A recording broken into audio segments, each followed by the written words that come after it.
কাঠবিড়ালি নিচ থেকে অত উপরে দোতলায় উঠেছে। দোতলা কোথায়?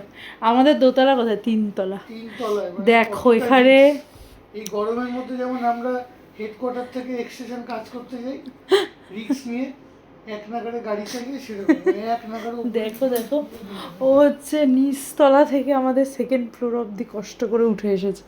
কোথায় গেল? কত কষ্ট করে। চলে গেছে চলে গেছে। চলে গেছে ওখানে। হ্যাঁ মনে হয় দিন আছে, বাড়ি ফিরবে তাই তাড়াতাড়ি ছুটি হয়ে গেছে। এক্সটেনশন কাজ করে চলে গেছে। খাবার মনে হয় শেষ হয়ে গেছে। দেখবে যে আমি বিকাল 5টার মধ্যে বাড়ি ফিরবে। ই বাবা,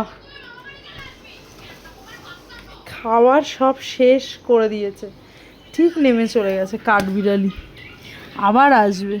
আমি ভাবছিলাম আমার লঙ্কা গাছগুলোই বোধহয় খেয়ে নিল। মানে হয়েছে কি, এখানে হচ্ছে খাবার দিই পাখিদের, তো আজকে একটু আগে মনে মনে ভাবছিলাম যে এখানে খাবার দিই, আগে কাঠবিড়ালিও আসতো আর এখন শুধু পাখি আসে। যাই হোক, এই ভাবতে ভাবতে 10 মিনিটের মধ্যে একটা কাঠবিড়ালি এসছে। ওই গাছের ফাঁকা দিয়ে উঠেছে কোনো রকমভাবে, জানি না কোন পাইপ বেটে উঠেছে।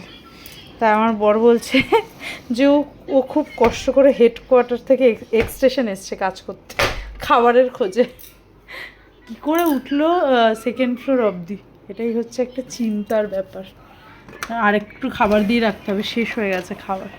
আর দেখো আমার অপরাজিতার চারা উঠেছে একটা ছোট্ট, এই যে সুন্দর ছোট্ট একটা চারা উঠেছে। এটার মধ্যে কতগুলো বীজ দিয়েছিলাম, একটা ওঠেনি, দেখা যাক কী হয়। রিসাইক্লিং করা হয়েছে বোতল দিয়ে। তাড়াতাড়ি অফ করি, গরম ঢুকে গেল। খেয়ে দিয়ে চলে গেছে।